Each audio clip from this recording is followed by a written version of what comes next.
Hi guys, please confirm screen visible and am I audible?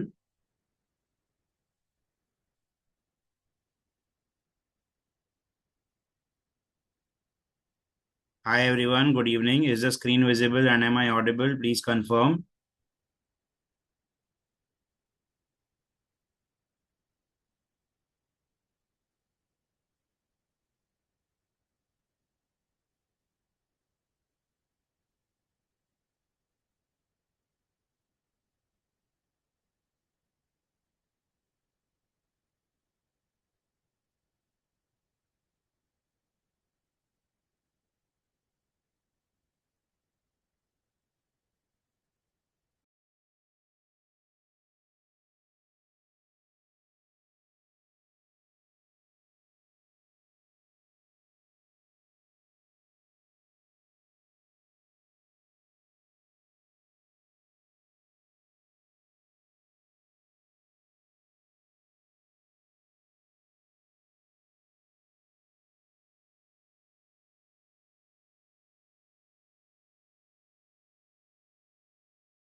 Alright, so शुरू करते हैं and can we have the cameras on please as well, as many as you guys can.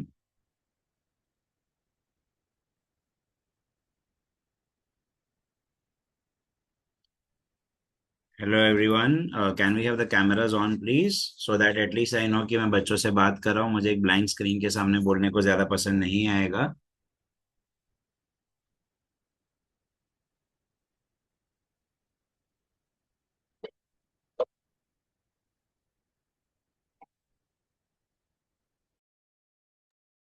I'll wait for a couple of more minutes. आप लोग cameras on कीजिए फिर हम लोग session start करेंगे.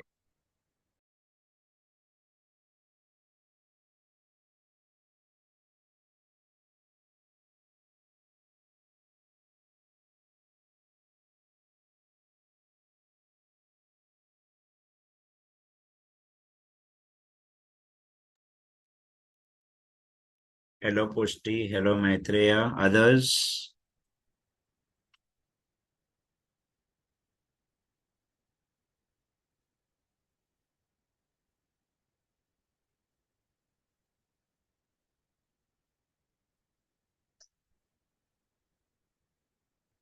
Bhargavi, Calista, Dharm, Vidhi, Neel, Nidhi, Ritika, Shaun, Salma,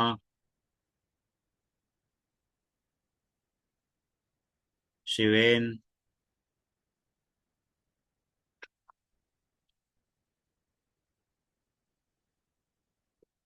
alright, so let us begin. अभी देखो मैंने फॉर्मूला शीट आपके साथ शेयर किया था ऑलरेडी, वो ग्रुप पे है. आई बिलीव आप सब लोगों ने वो फॉर्मूला शीट एक बार गो थ्रू किया है कम से कम. तो अभी हम लोग क्या करेंगे, पहले आज का जो सेशन है will keep it for 1 hour, will keep a short session. थोड़े इजी वाले क्वेश्चन से मोमेंटम बिल्डअप करते हैं, थोड़ा कॉन्फिडेंस आएगा इस चैप्टर को लेके. और फिर सेकंड सेशन में इसी क्वेश्चंस, इसी चैप्टर के थोड़े डिफिकल्ट लेवल क्वेश्चंस लेंगे. Okay, with respect to JW and the NEET ones. So today will focus on CET and NEET के थोड़े से लेवल 1 मतलब इजी वाले questions. Okay, and in the next class of solution we will go for the higher level questions. So चलो शुरू करते हैं directly with the questions only. And of course बीच बीच में जैसे फॉर्मूला अगर कुछ आता है, कोई कॉन्सेप्ट आता है, तो we will of course discuss that as well. In the process अगर आपको कुछ क्वेश्चंस है, आपको कुछ डाउट्स है, तो you are always free to use your mic और the chat box. You can ask your questions. जैसे ही मेरा ध्यान जाएगा मैं उसको आंसर करूंगा. Alright, and at the end of the lecture इसका जो भी रिकॉर्डिंग है इसका link I will share with you, but not immediately, after a couple of days. Okay, for your reference कभी रिवीजन करना पड़ा तो. चलो शुरू करें.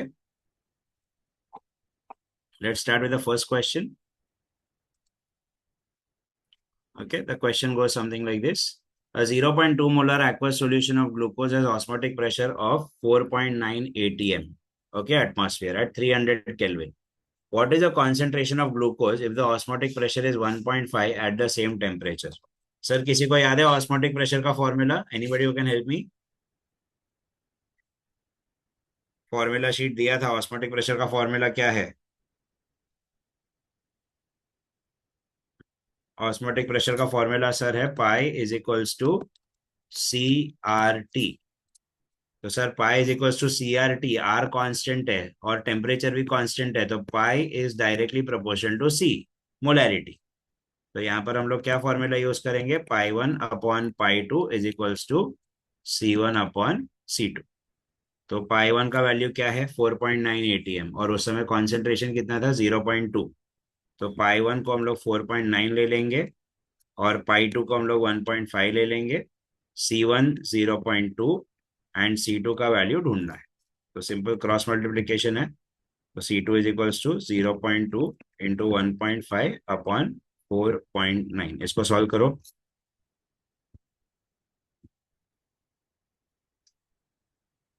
अभी इसमें अप्रोक्सीमेशन क्या है देखो, अगर आप देखते तो सारे नंबर्स देखो सब दूर दूर है, 3, 4, 5 एंड 6। ना what I can do to save my time, मुझे दिख रहा है यहाँ पर 2 है और ये 15 है, तो 2 15 30 और नीचे 4.5 मतलब रफली 5। तो आंसर 6 आ जाएगा। 6 वाला एक ही ऑप्शन है सर मेरे पास, 0.06। ओके, तो जब सारे डेसिमल सेम है तो आपको कोई फर्क नहीं पड़ता है, बिंदास राउंड ऑफ करके डिजिट फेस वैल्यू पे हम लोग चले जाएंगे उसके। ओके, तो 6 आ गया, एक ही आंसर है जहाँ पे 6 वाला वैल्यू मिल रहा है आपको। Okay, so this is the question. Guys लिखते जाइएगा, ये क्वेश्चन का स्लाइड्स आपके साथ शेयर करूंगा, टेंशन नहीं है, बट एटलीस्ट जो सॉल्यूशन है ट्राई कीजिए खुद भी लिखते जाए।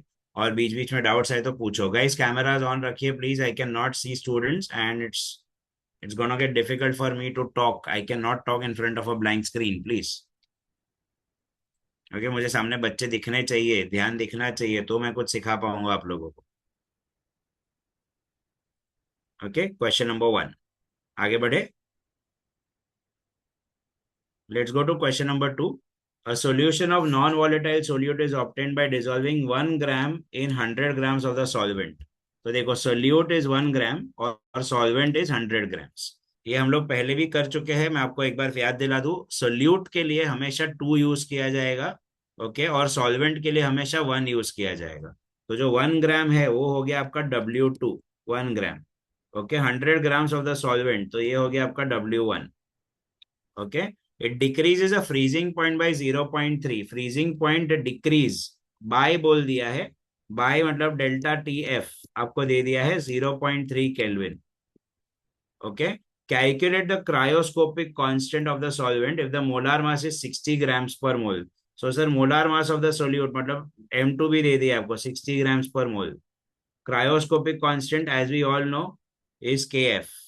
तो हमें KF ढूंढना है। ओके, KF को दो नाम से बुलाया जाता है, one is cryoscopic constant। anybody what is the other name for KF? Molal depression constant. Okay, cryoscopic constant and molar depression constant. So sir simple सा फॉर्मूला है, delta T F is equals to K F 1000 W2 upon M2 W1। ये formula है। Okay, formula sheet में है, ये आप लोगों ने रिसेंटली बोर्ड एग्जाम के लिए भी ये डेरिवेशन किया ही होगा। ओके, कोई बड़ी बात नहीं है। डेल्टा टी एफ का वैल्यू हम सब्सटीट्यूट करेंगे 0.3, के एफ अननोन 1000, W2 का वैल्यू 1, M2 का वैल्यू 60 और W1 का वैल्यू 100। तो सर ये 3 जीरोस निकल जाएंगे यहाँ से। क्लियर हो गया, अभी सिर्फ सीधा 10 वहां पे जाएगा। ओके, और 6 ऊपर जाएगा, तो K F is going to be 0.3 into 6/10। Okay, तो सर यहाँ पर हमें कुछ और मिल रहा है, अच्छा 3 जीरोस चलेगा ना, तो 10 भी नहीं है। Okay, so it's just 0.6 into 3, the answer is 1.8। Okay, ये 3 जीरोस चले गए, 60 का एक जीरो और 100 के 2 जीरो, तो 1000 के तीनों जीरोस चले गए। तो यहाँ पे कुछ नहीं है, सिर्फ 6 वहां जाने वाला है बस। तो 6 3 18, राइट। Simple question. ओके, चलो let's go to the next question. अगर आप लोगों को लिखने का टाइम नहीं मिलता है तो एटलीस्ट स्क्रीनशॉट लेते जाइएगा, बिकॉज ये वीडियो आप तक पहुंचेगा, पीडीएफ आप तक पहुंचेगा, शायद उसको थोड़ा टाइम लग सकता है, तो स्क्रीनशॉट लेते जाइएगा so that at least you can refer for your own notes as well. Okay, what is the solubility of gas in water if the partial pressure is 0.18 atm? अभी देखो सर, ये जब सोल्यूबिलिटी और पार्शियल प्रेशर की बात है, ये यहाँ पर के एच दे दिया है तो हेनरीज लॉ का फॉर्मूला है। अब सर सिर्फ क्या कैच है पता है कि हेनरीज लॉ के ना टोटल 4 पॉसिबल वेरिएशंस है। ओके, सो 4 में से हमें कौन सा यूज करना है वो जरूरी है जानना। तो मैं पहले आपको हेनरीज लॉ के चारों वेरिएशंस एक बार याद दिला देता हूँ। ओके, तो हेनरीज लॉ में solubility is directly proportional to partial pressure, ये स्टेटमेंट था। अब वो लिखने के तरीके बहुत सारे हैं। काफी बार ऐसे लिखा जाता है, partial pressure is directly proportional to solubility, या फिर partial pressure is directly proportional to mole fraction, या फिर उल्टा भी लिखा जाता है, which is solubility is directly proportional to partial pressure और mole fraction is directly proportional to partial pressure. अभी सर कांस्टेंट हटाना है तो, सॉरी, प्रोपोर्शनलिटी हटानी है तो कांस्टेंट तो डालना पड़ेगा। तो सर ये फॉर्मूला भी हो सकता है, P is equals to K H into S, P is equals to K H into X भी हो सकता है, S is equals to K H into P भी हो सकता है, और X is equals to K H into P भी हो सकता है। ऐसा सिचुएशन। अभी सर क्या सीन है, एनसीईआरटी में क्या दिया है, एनसीईआरटी में ये बुक ये दिया हुआ है, मतलब फॉर जेडबल एंड नीट जो ऊपर के दो है वो यूज करते हैं। सीईटी लेवल पे नीचे का भी चल जाता है, स्टेट बोर्ड के बुक में नीचे का दिया हो। तो सर कैसा है कि न्यूमेरिकल हम कहीं से भी सॉल्व कर सकते हैं, चारों फॉर्मूले आइडियली करेक्ट है because they are present in different different books. But question is which formula should we use for this particular question. तो उसके लिए हम क्या करेंगे, देखो यहाँ पर के एच की यूनिट बिठाएंगे। के एच का यूनिट क्या है यहाँ पर, K H is equal to P upon S. देखो ना, एस नीचे जाएगा ना, बराबर है। So P upon S, P का यूनिट है एटमॉस्फेयर और एस का यूनिट है मोलैरिटी। तो ये अगर हो गया K H is equal to atmosphere per molar.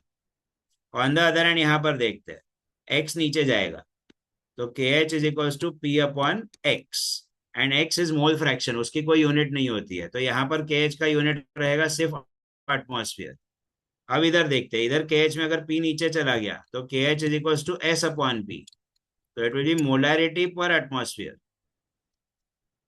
And यहाँ पर K H is equal to X upon P, और एक्स की कोई यूनिट नहीं है तो it is only going to be atmosphere. तो सर अभी मेरे को क्वेश्चन देख के बताओ कौन सा फॉर्मूला यूज करेंगे अब। चलो मैं नंबरिंग देता हूँ, 1 2 3 4। Now read the question and tell me formula कौन सा यूज होगा। के एच का वैल्यू देखो,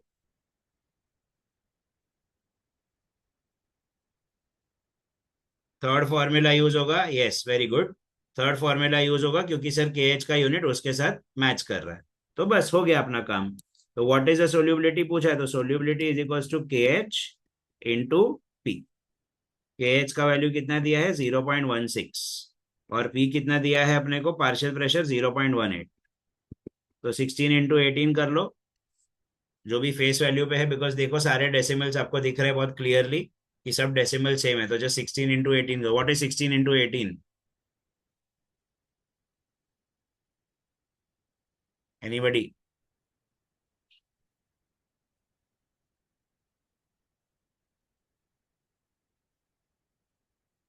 यस, क्या आंसर आया?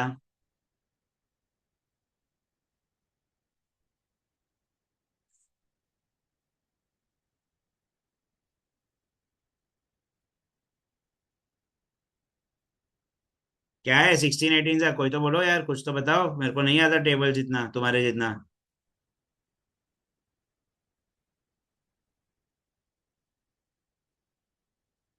288।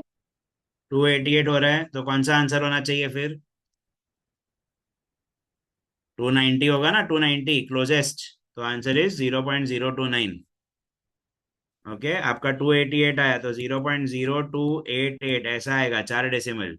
तो your nearest round of is 0.029।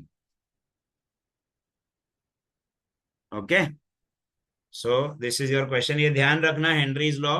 Okay, 4 possible variations है, चारों में से कोई भी वेरिएशन हम यूज कर सकते हैं। ओके, यूनिट्स पे ध्यान रखना है। चलो आगे बढ़ते हैं।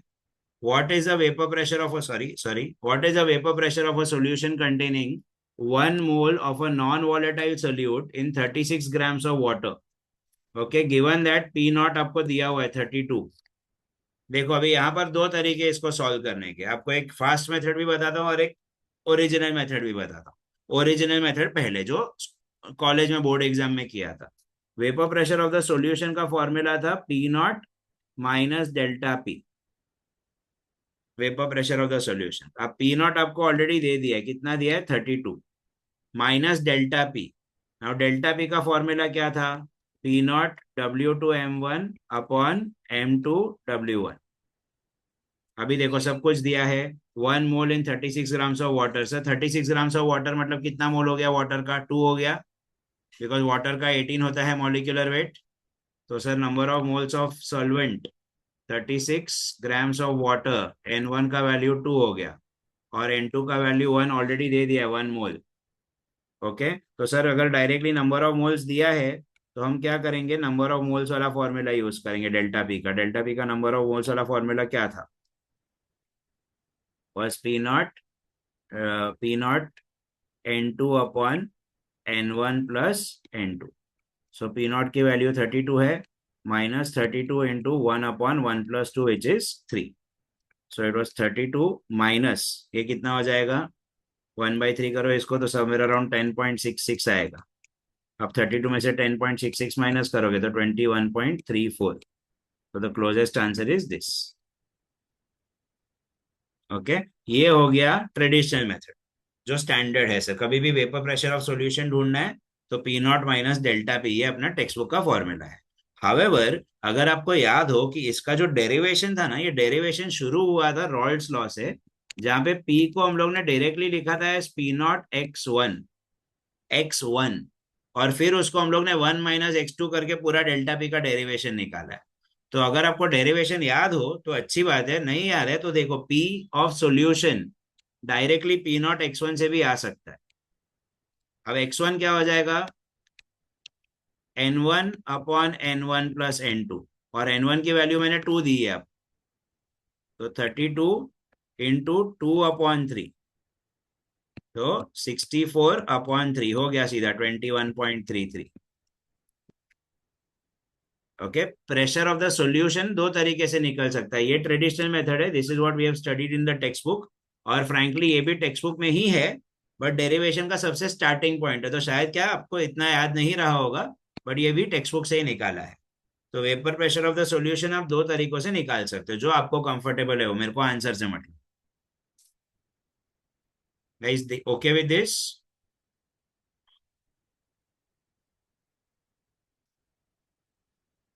Everybody okay with this? चलो आगे बढ़ते हैं। Which among the following solutions will have the minimum boiling point elevation? देखो ये कंपैरिजन क्वेश्चन है, this is not a numerical question. तो ये वाला क्वेश्चन कैसे सॉल्व करने का, कोई भी कॉलिगेटिव प्रॉपर्टी होगी ना, कॉलिगेटिव प्रॉपर्टी, चार कॉलिगेटिव प्रॉपर्टीज है, elevation in boiling point, depression in freezing point, lowering of vapour pressure and osmotic pressure. तो any colligative property, sir colligative property का डेफिनेशन क्या था, it depends on the number of solute particles. So any colligative property is directly proportional to effective number of solute particles. अब effective number ढूंढने का कैसे, okay तो always remember effective number बहुत simplified तरीके से, effective number is nothing but concentration multiplied by N. N मतलब क्या, कि आपका जो इलेक्ट्रोलाइट है, जो भी सोल्यूट है, वो कितने आयॉन्स में डिसोसिएट हो सकता है। Okay, what is an, n is the number of ions given by the solute or your electrolyte. Okay, number of ions given by the solute or your electrolyte. So effective number is concentration multiplied by n. Okay अभी देखो ए का मैं निकाल के दिखाता हूं आपको, तो मुझे आप लोग बी सी डी का आप लोग खुद से ट्राई करेंगे। ओके देखो यहाँ पर ए इफेक्टिव नंबर, कॉन्सेंट्रेशन क्या है NaCl का 0.1 बराबर है, और NaCl क्या स्प्लिट होगा सर, एक Na और एक Cl ना, दो बनेंगे ना, तो NaCl का n है 2, तो मिला के कितना हो गया 0.2। तो ठीक उसी तरह बी ऑप्शन का क्या होगा, KNO3 का एक K बनेगा K प्लस, और एक नाइट्रेट आयन बनेगा NO3 माइनस, तो उसका भी दो है, बट उसका एन वैल्यू कितना दिया, सॉरी सी वैल्यू 0.2 इंटू 2 तो 0.4। फिर थर्ड वाला ऑप्शन सी 0.1 Na2SO4, तो दो सोडियम Na+ और एक सल्फेट आयन, तो 3, तो 3, 0.3। एंड ऑप्शन डी 0.05 CaCl2, तो ये भी 3 बनेगा। एक कैल्शियम और 2 क्लोरीन, तो सर 0.15। अब आपको क्वेश्चन में क्या पूछा है, मिनिमम बॉइलिंग पॉइंट, मिनिमम। तो सर अपने को लीस्ट कॉलिगेटिव प्रॉपर्टी चाहिए, तो पार्टिकल्स भी लीस्ट होने चाहिए। अब ये चारों में से लीस्ट वैल्यू कौन सी है, लीस्ट वैल्यू कौन सी है? ऑप्शन डी, क्योंकि ये देखो ये 20, 40, ये 30 और ऑप्शन डी में 15 है। Therefore your answer is D. अगर इसी के बदले में हाईएस्ट एलिवेशन पूछता तो क्या आंसर आता? लोएस्ट के बदले अगर हाईएस्ट होता तो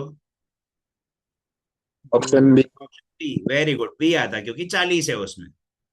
ओके, तो ये ध्यान रखो sir, effective number of particles देख लो, ये न्यूमेरिकल टाइप क्वेश्चन नहीं है ये डायरेक्ट देख के पता चल जाएगा कि टोटल कौन ज्यादा पार्टिकल दे रहा है, उसके हिसाब से आपकी कॉलिगेटिव प्रॉपर्टी डिसाइड होगी।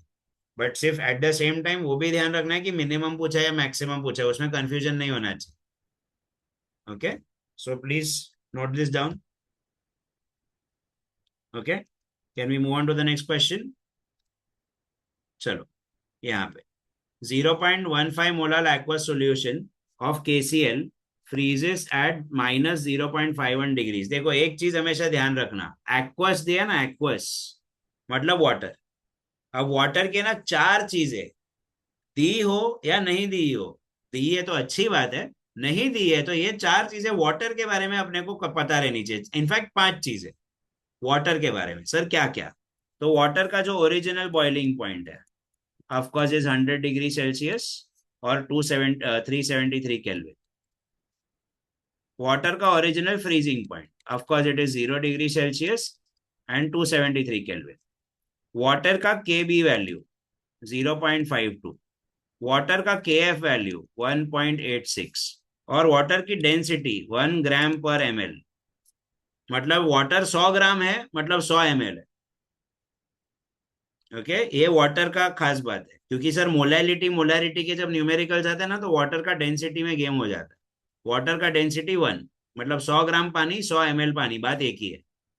ओके, 1000 ग्राम मतलब 1000 ml, मतलब 1 kg is equal to 1 litre for water only, not for anybody else.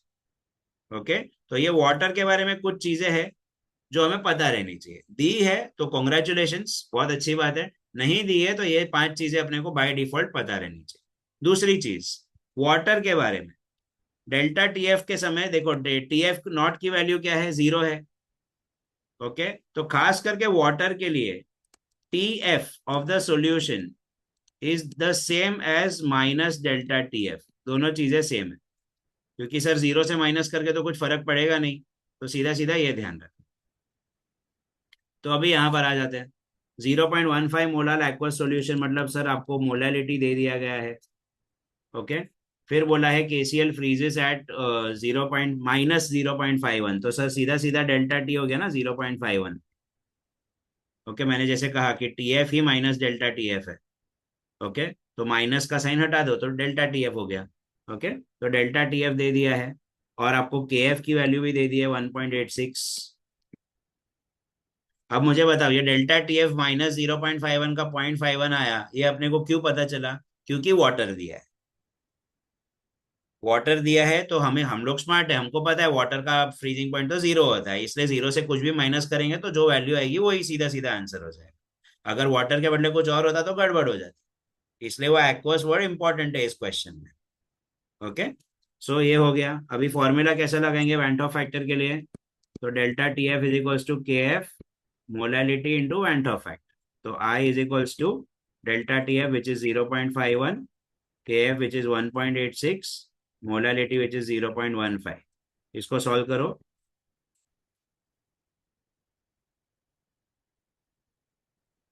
फटाफट सॉल्व करो। चलो, आपको एक हिंट दे देता हूँ। ओके, ये हिंट समझ लो, बाद में काम आएगा। सॉल्व करके मोटा मोटा आंसर वही आने वाला है। Strong electrolyte, strong electrolyte, KCl is a strong salt. तो strong electrolyte almost completely dissociate होता है। तो केसीएल जो रहता है वो एक का ज्यादा से ज्यादा दो देगा ना, एक का, बिकॉज केसीएल स्प्लिट होके दो बनेगा ना, के प्लस और सीएल माइनस। तो केसीएल का van't Hoff factor should be closer to two, और एक ही ऑप्शन है which is closer to two. तीन नहीं हो सकता क्योंकि केसीएल तीन पार्टिकल नहीं देने वाला है। तो हो के दो या दो से जस्ट बाजू में। अभी ये वीक इलेक्ट्रोलाइट होता तो क्लोजर टू वन होता। समझा? बट सॉल्व करो फिर भी आप लोग, फॉर ओनली आपकी तसल्ली के लिए सॉल्व कर लो इसको।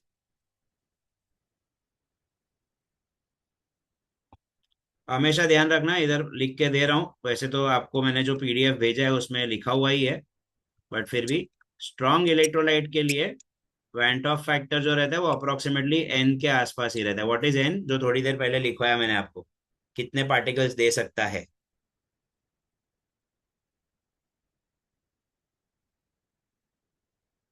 तो केसीएल आपको दो पार्टिकल दे सकता है, इसलिए जो वेंट ऑफ फैक्टर है वो दो के एकदम नजदीक वाला होगा।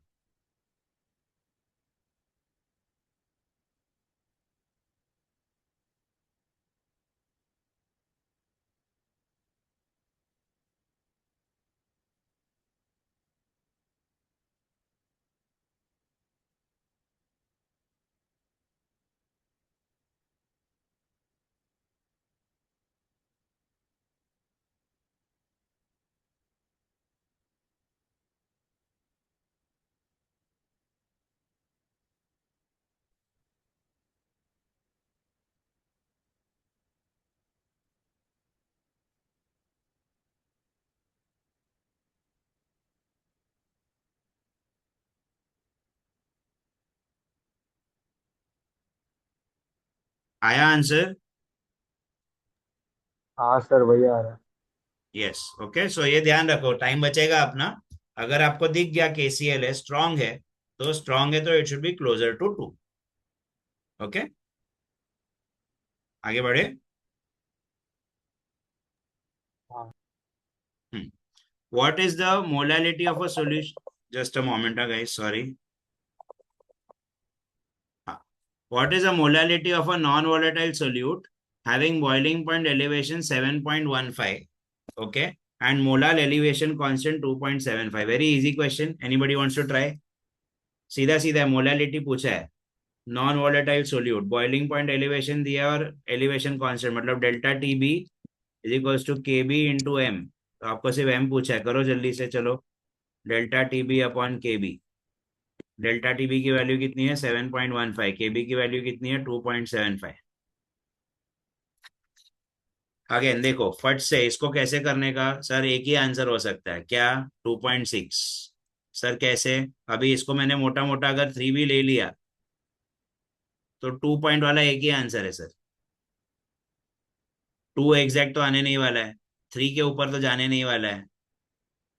थ्री का टेबल तो आता है हमको सर, थ्री के ऊपर के लिए नाइन होना चाहिए था, ऊपर तो सेवन है, तो टू पॉइंट वाला एक ही आंसर है सर। ओके, तो फट फट सॉल्व करें, ऐसे टाइम पे नंबर्स देख के आप देख सकते हो, देखो काफी दूर है नंबर्स। ओके, आप आज से हल्का फुल्का अप्रोक्सीमेशन लेके आगे बढ़ सकते हो। एकदम बाजू बाजू में होते 2.1, 2.2, 2.3, तो शायद हमें थोड़ा सा ध्यान रखना। Okay, what is the molar mass of a solute if a solution is prepared by dissolving 0.8 grams of solute? तो ये हो गया आपका W2, 0.8 grams of the solute in 0.4 dm cube water, तो ये हो गया आपका V। Okay, having osmotic pressure 0.18, तो ये हो गया आपका पाई एट 300 केल्विन, तो ये हो गया अपना टी। और अपने को पूछा what is the molar mass of the solute, मतलब अपने को पूछा है M2। तो सर पाई का फॉर्मूला क्या है? Pi was equals to W2 upon M2 into V into R into T. अभी सर M2 ढूंढना है तो उसको यहाँ भेजो और पाई को नीचे भेज दो। तो M2 is equals to W2, W2 कितना दिया है? 0.8 ग्राम्स। पाई कितना दिया है? 0.18। ओके, वी कितना दिया है? 0.4। टी कितना दिया है? 300। अब सर आर की क्या वैल्यू ली जाएगी? एनीबडी? आर की तीन तीन वैल्यूज है अपने पास, इफ यू गाइज रिमेम्बर। तो आर की क्या वैल्यू ली जाएगी? आर की एक वैल्यू है 8.314, ओके, जिसको हम लोग जूल्स पर मोल पर केल्विन में लेते हैं। और यही 8.314 को आप एंट्रेंस के लिए 25/3 लिख सकते हो। At the same time R की एक और वैल्यू है 0.08206, जिसको हम लोग लीटर एटमॉस्फेयर पर मोल पर केल्विन में लेते हैं। और इसी को आप एंट्रेंस के लिए 1/12 में ले सकते हो। ओके। और आर की तीसरी वैल्यू जो आपने थर्मोडाइनेमिक्स में पढ़ी होगी, 2, विच इज कैलोरीज पर मोल पर केल्विन। तो चलो मुझे बताओ, आर की कौन सी वैल्यू ली जाएगी इस क्वेश्चन में।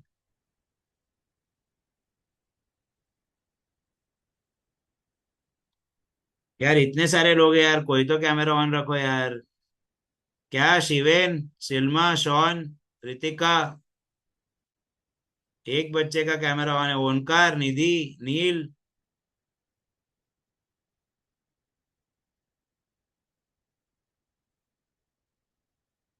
Fahad, where are you.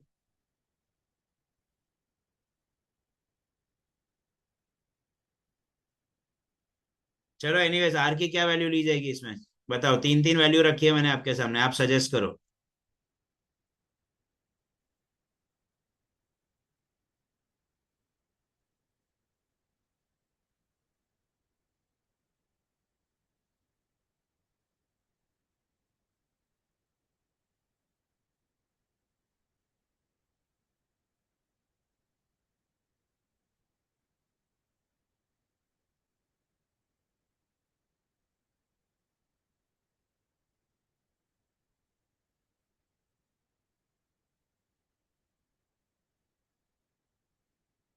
Guys anyone, देखो, ऑस्मोटिक प्रेशर के न्यूमेरिकल में हमेशा आर की वैल्यू 0.082 ही ली जाएगी। ओके, ये ध्यान रखना, मतलब 1/12। सर क्यों? क्योंकि ऑस्मोटिक प्रेशर का जो फॉर्मूला है, जो ओरिजिनल अपना डेरिवेशन था, that is pi is equals to C R T. C क्या था सर? C is molarity. और मोलैरिटी की यूनिट्स क्या है? Moles per litre. Moles per litre. तो एक ही आर की वैल्यू है जिसमें लीटर आता है, विच इज 0.082 वाला।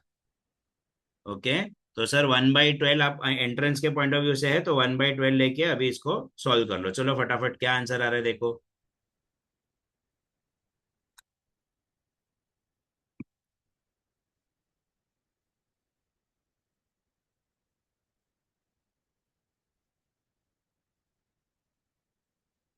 थोड़ा नंबर्स के साथ खेलो, ये दो जीरोस 8 को दे दो तो वो 80 हो जाएगा। ये 3 और 4 कैंसिल हो जाएंगे। नीचे you are left with 0.18 and 0.16।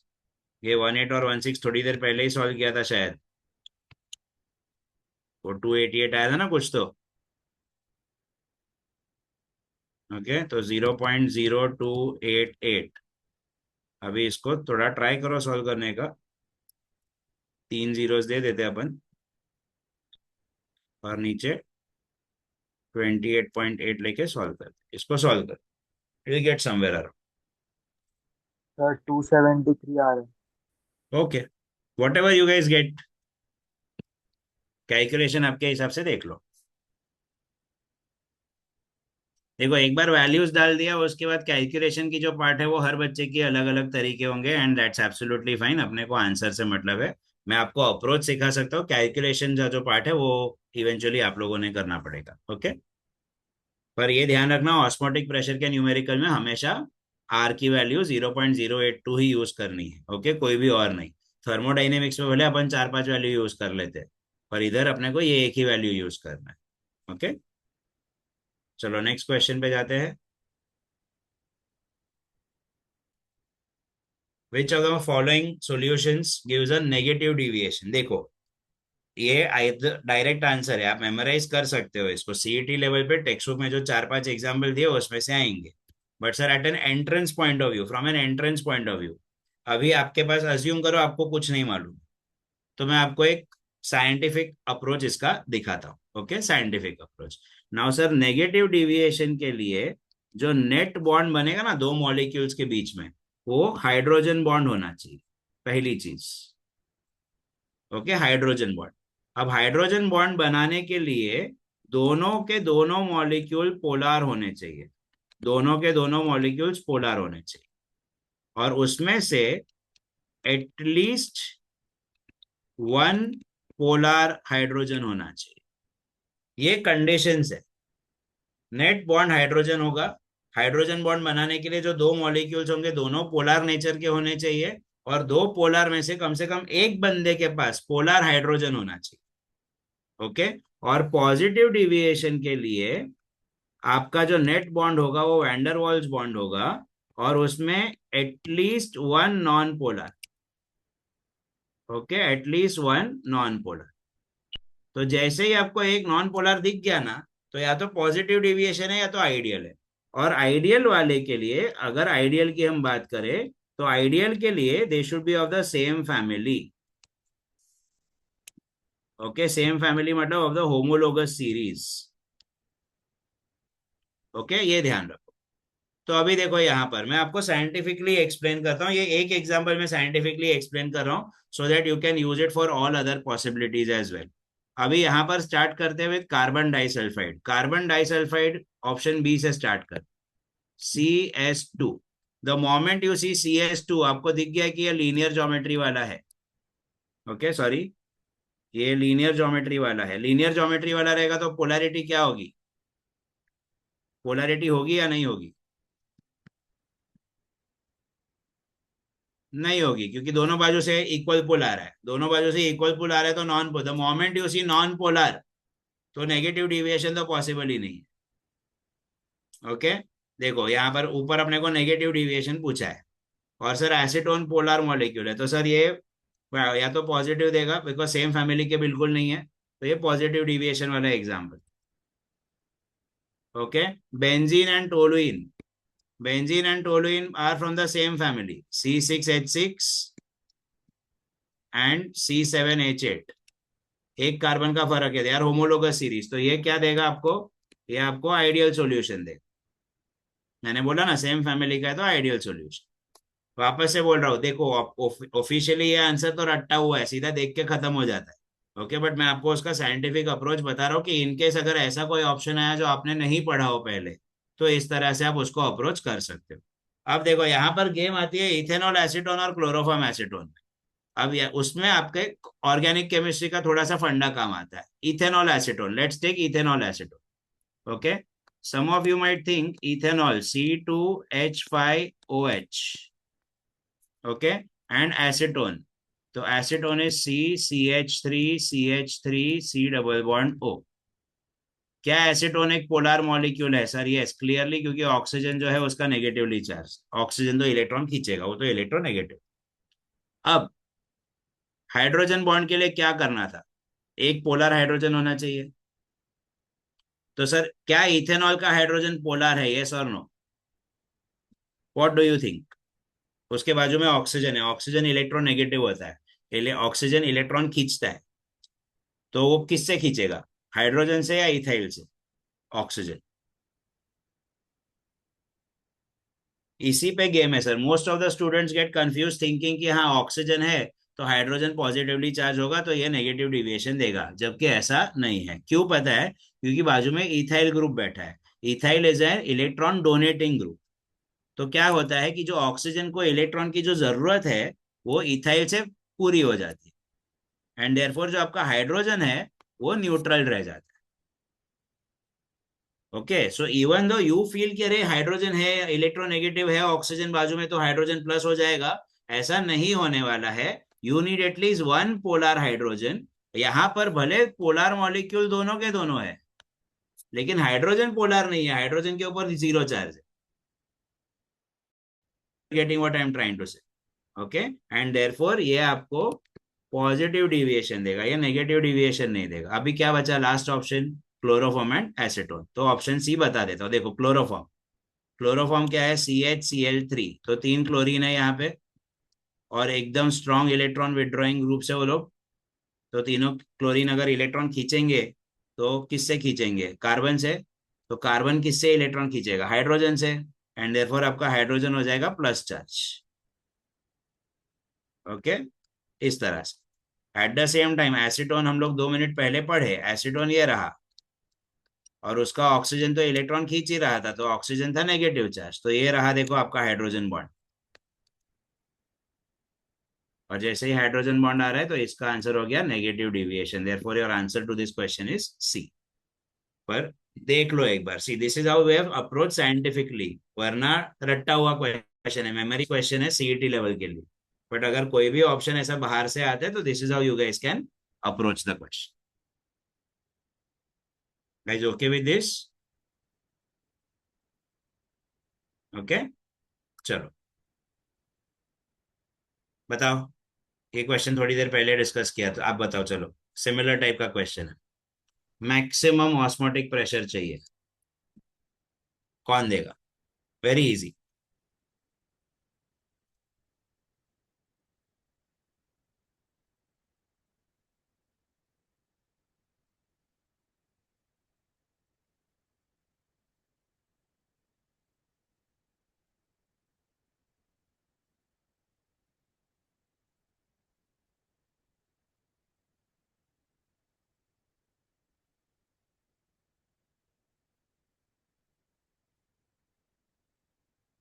Very easy.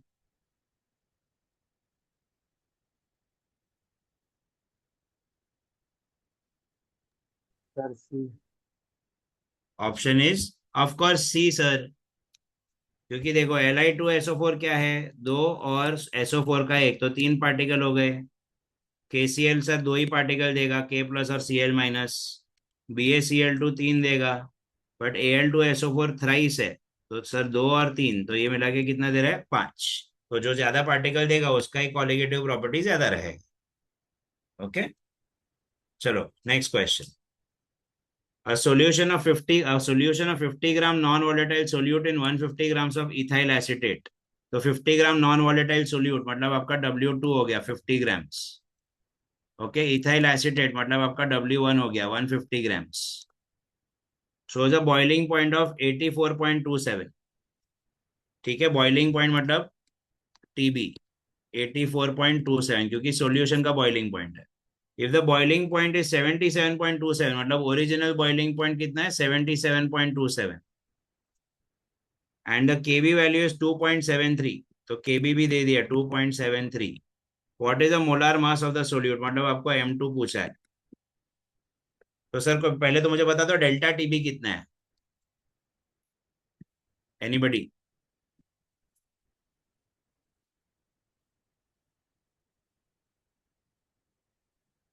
Delta TB is 7, क्योंकि ओरिजिनल बॉइलिंग पॉइंट 77 था और नया बॉइलिंग पॉइंट 84 है। ओके, तो डेल्टा टीबी हो गया 7। समझा? बस अभी सॉल्व करो।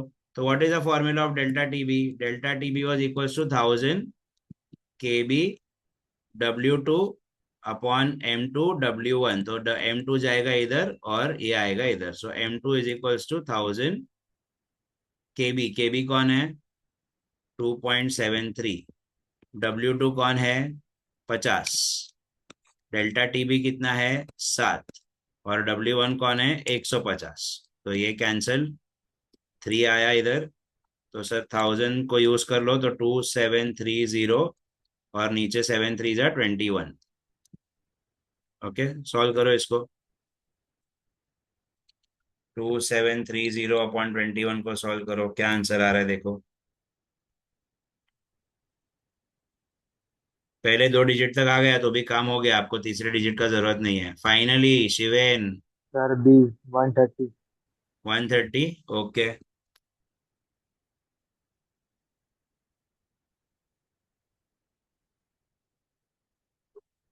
Guys okay with this? Simple calculation है, देखो यहाँ पर तीसरा डिजिट जीरो है, सो नोबडी केयर्स एक्चुअली तीसरा डिजिट क्या है, पहले दो डिजिट में खत्म हो जाएगा। पहला वन तो आ ही गया था। ओके, फिर 63 आया, 63 में 3 आ गया, तो सीधा सीधा 13 आ गया आपका, खत्म। ओके, चलो आगे बढ़ते हैं। Calculate Van't factor of formic acid if 0.01 molar aqueous solution of formic acid freezes at 0.02 minus 0.021 Kelvin। तो वापस देखो, aqueous वर्ड इंपॉर्टेंट है। ओके, यहाँ पर छोटा सा प्रॉब्लम है, मोलार नहीं होता है, मोलाल होता है। बेसिकली यहाँ पर मोलाल दिया होना चाहिए था। ओके, मोलैरिटी नहीं है, क्योंकि केबी वाले फॉर्मूला में मोलैलिटी है, स्मॉल एम, नॉट कैपिटल है, तो ये थोड़ा टाइपिंग एरर हुआ रहेगा। ओके, तो सर आपको डेल्टा टी एफ डायरेक्ट मिल गया। मैंने अपन को डिस्कस किया हुआ है अपन ने कि सर एक्वस है तो सीधा सीधा जो टीबी है वही, सॉरी टीएफ है वही आपका डेल्टा टीएफ हो जाता है, माइनस का साइन चेंज करके। मोलैलिटी भी आपको दिया हुआ है 0.01। ओके, क्रायोस्कोपिक कांस्टेंट भी दिया हुआ है 1.86। ऐसा क्वेश्चन थोड़ी देर पहले किया अपन ने, और वेंटो फैक्टर पूछा है। तो बहुत ही स्ट्रेट फॉरवर्ड क्वेश्चन है।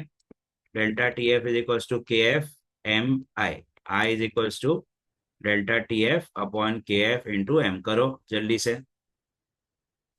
0.021, 1.86, 0.01, तो ऊपर शिफ्ट कर देंगे दो जीरोस, तो 2.1 upon 1.86। Very easy answer. I would not even solve this now. The answer is 1.13। 1 point में आ रहा है, तो ये दोनों तो पॉसिबल नहीं है। ओके, और 1.8 मतलब ऑलमोस्ट क्लोज टू 2 पॉसिबल नहीं है, because formic acid is a weak acid. तो आंसर एक ही था, क्लोजर टू 1। जैसे वहां पर देखो केसीएल के लिए स्ट्रॉन्ग था इसलिए क्लोजर टू 2 था, यहाँ पर फॉर्मिक एसिड है वीक है इसलिए क्लोजर टू 1 आ गया answer. Okay, what is the mole fraction of the solute in the solution if vapor pressure of the pure solvent is 25.8? तो ये हो गया आपका P not. Okay, and vapour pressure of the solution which is PS is 24.1। Okay, what is the mole fraction of the solute in the solution? Anybody? Very easy,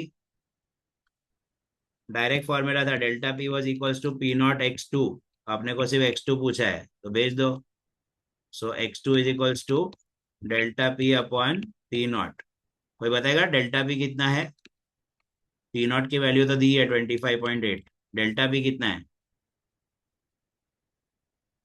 delta P क्या होता है sir? Delta P is P not minus P S. तो P not कितना है? 25.8। P S कितना है? 24.1। कितना आ गया? 1.7। करो solve, very easy, first digit पे आंसर आ जाएगा।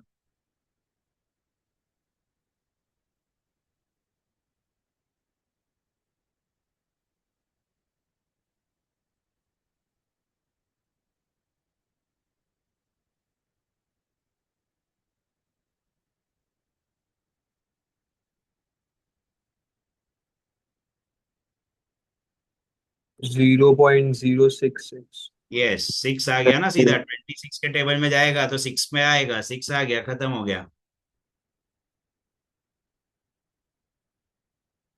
ओके सर, कोई किसी को याद है इसको क्या बोलते हैं, और delta P upon P not को और क्या बोलते हैं? Delta P upon P naught is called relative lowering of vapor pressure.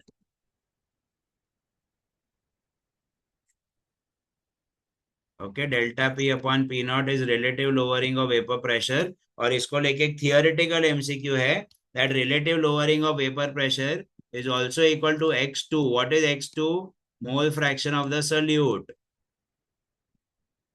Okay, so ये थियोरेटिकल एमसीक्यू भी है sir, relative lowering of vapour pressure is equal to, the answer is mole fraction of the solute X2। Okay, चलो let's take a few more questions, we have some time. 10 minute है, 4-5 question हो जाएंगे। देखो यहाँ पर, चलो easy question, anybody? Very easy question.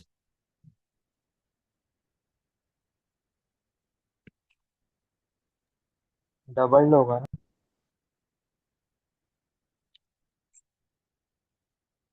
Formula आपके सामने है, चलो। कौन बोला डबल होगा वैसे? नहीं नहीं सर, हाफ होगा। हाफ होगा। तू जो बोले वो, तुम लोग जो बोलो, आंसर क्या है बोलो, हाफ डबल या हाफ हाफ? हाफ। कौन हाफ कौन बोल रहा है, जरा मेरे को बताए, मेरे को आवाज आ रही है पर। अच्छा, ओंकार ओनकार, सर। ओनकार। हाँ, और बाकी लोग? महर्षि, what's your answer? Maitreya, what's your answer? Half? Half, yes. Half महर्षि, होगा what's sir. Your answer? Half होगा सर। ओके शिवेन। हाफ। पुष्टि, निधि, भाई तुम लोग सब लोग इधर इतने टाइम से बैठे हो, कोई कुछ तो बोलो। हाफ होगा सर। हाफ। वेरी, हाफ होगा ना? मैं बहुत, I am so proud of you all. उधर मेरे को बताओ, मेरे को सिर्फ प्यार से बताओ, डबल होगा, इस डबल। इस टर्म का नाम क्या है? Why is a term called constant? हाँ सर, हाँ बराबर। टाइम किसी चीज चेंज। को कांस्टेंट क्यों बोला जाता है? सर उसका उसके वैल्यू बाद चेंज। होता है। तो फिर उसकी वैल्यू क्यों चेंज कर रहे हो तुम लोग? सर वो इनवर्सली देख के लगा कि मतलब हाफ हाँ होगा। वही मैं बोला, that is the whole point, remember the derivation. Delta T F was proportional to molality, delta T B was proportional to molality. वो प्रोपोर्शनलिटी हटाने के लिए कांस्टेंट डाला था, कांस्टेंट का ही वैल्यू चेंज कर दिया हमने, तो गलत हो जाएगा। So the answer is unchanged. Okay, it's a constant, guys. It won't change. Okay. I hope everybody is clear with this. हाँ सर। देखो ये क्वेश्चन, देखो ये अच्छा क्वेश्चन है, मैं एक्सप्लेन करता हूँ आपको, टेंशन मत लो। इसमें ना एक इनडायरेक्ट वैल्यू दी है, वो इनडायरेक्ट वैल्यू ढूंढनी है, मतलब समझनी है। तो सबसे पहले शुरू करते हैं, क्या क्या है अपने पास। तो 6.5 ग्राम्स ऑफ द सोल्यूट है, मतलब अपने पास W2 है 6.5 grams. Okay, 100 grams of water है, मतलब अपने पास W1 भी है 100 grams. Okay, the vapour pressure is 732 mm, मतलब PS, vapour pressure of the solution is 732। Temperature भी दिया है 100 डिग्री सेल्सियस। ओके, केवी भी दिया है 0.52। और आपको बोला what is the boiling point of the solution, मतलब अपने को टीबी पूछा है, which is nothing but delta TB plus TB0। Now sir, do you all agree for the primary fact, solvent कौन है? वाटर। तो सॉल्वेंट का मैंने आपको बोला था, वाटर का बॉइलिंग पॉइंट क्या होता है? 100 होता है। तो इन शॉर्ट अपने को क्या करना है, TB is equals to 100 plus delta TB, ये वैल्यू मिल गया तो अपना काम हो गया, क्योंकि normal boiling point of water is 100, but delta TB का जुगाड़ लगा। अब सर पहले कोशिश करते हैं डेल्टा TB का फॉर्मूला लिखने की। तो delta TB is 1000 KB W2 upon M2 W1। चलो क्वेश्चन देख के मुझे बताओ, डेटा आपके सामने क्या क्या चीजें अपने पास है। Do we have Kb value? Yes sir, Kb की वैल्यू हमारे पास है। क्या हमारे पास W2 है क्वेश्चन में? हाँ सर, क्वेश्चन में W2 भी हमारे पास है। क्या हमारे पास W1 है? हाँ सर, W1 भी हमारे पास है। लेकिन सर ये यार, ये M2 नहीं है अपने पास।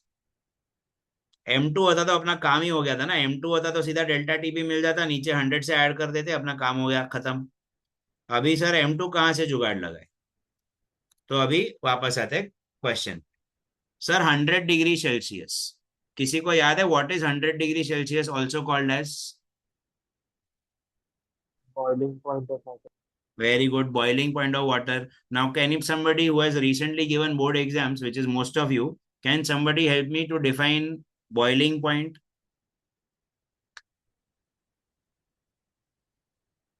बारहवीं का बोर्ड एग्जाम दिया ना, बताओ बॉइलिंग पॉइंट बताओ। चलो,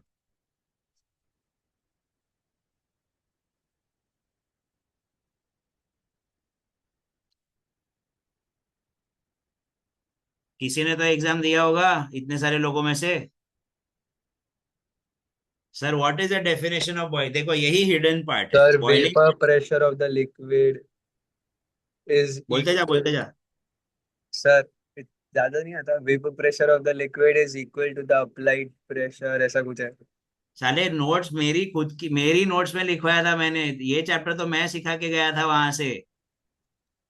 सर वो नोट्स लेके बैठा नहीं, हो करना पड़ेगा। वेरी गुड, हाँ। Anyway sir, boiling point is a very simple point. Boiling point is a temperature at which vapour pressure of the liquid becomes equal to the atmospheric pressure। तो इन a very simple language, इस question में देखो आपको घुमा फिरा के क्या दिया है। बिकॉज आपको बोला है कि ये पूरा जो चल रहा है 100 डिग्री पे चल रहा है, मतलब वाटर बॉईल हो रहा था। वाटर बॉईल हो रहा था, मतलब वाटर का vapour pressure was equal to atmospheric pressure उस समय। और सर हमें मालूम है कि एटमॉस्फेयर का प्रेशर जो है वो तो 760 mm of Hg रहता है।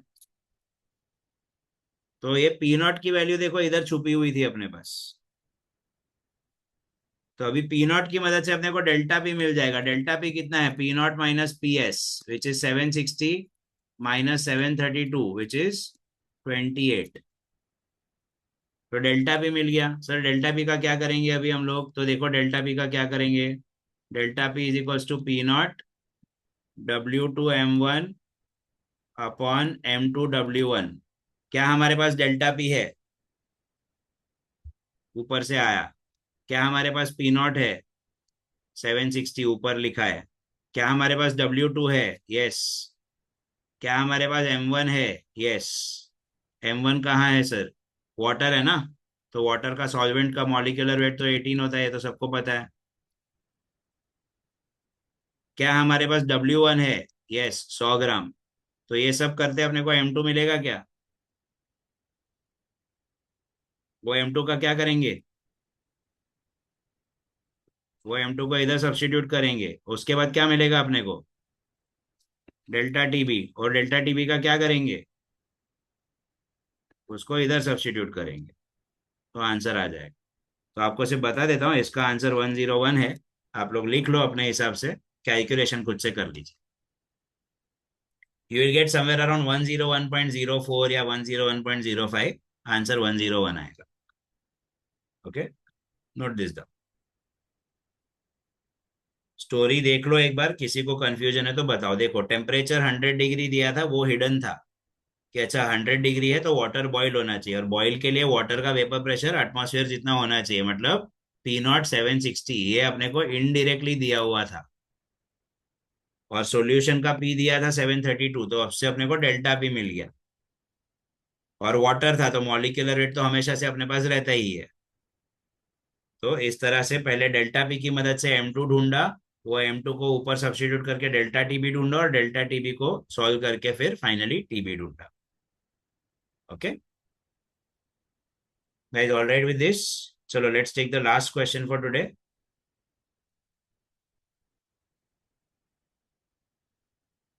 Easy, come on. Freezing point depression दिया हुआ है। फ्रीजिंग पॉइंट डिप्रेशन, अच्छा ये रिपीट हो रहा है। ओके, मोलालिटी दिया हुआ है। अपने को डेल्टा टीएफ पूछा है, फ्रीजिंग पॉइंट डिप्रेशन पूछा है, मतलब डेल्टा टीएफ पूछा है। केएफ का वैल्यू दिया है, मोलालिटी दिया है। नॉन इलेक्ट्रोलाइट है, मतलब आई की वैल्यू जीरो, सॉरी आई की वैल्यू 1 हो जाएगी। Point of factor, non electrolyte में कोई आई की वैल्यू की जरूरत नहीं है। डायरेक्ट फॉर्मूला है sir, delta T F is equals to K F into M. Very easy, कमन।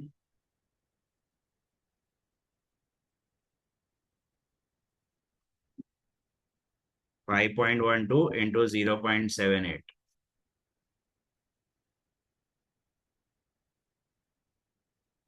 वापस से देखो, सारे नंबर्स दूर दूर दिख रहे, फेस वैल्यू पे जाओ। 78 को रफली 8 ले लेंगे। 8 फाइजा, 8 फाइजा 40, 40 ये रहा आपका। हाँ बराबर।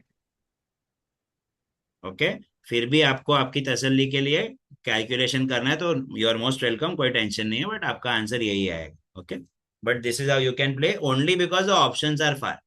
अगर एक 40 होता, एक 45 होता, एक 50 होता, तो मैं इज्जत से फिर सॉल्व करता। ओके, तो चलो अभी यहाँ पर आज के लिए स्टॉप करते। Just give me a moment.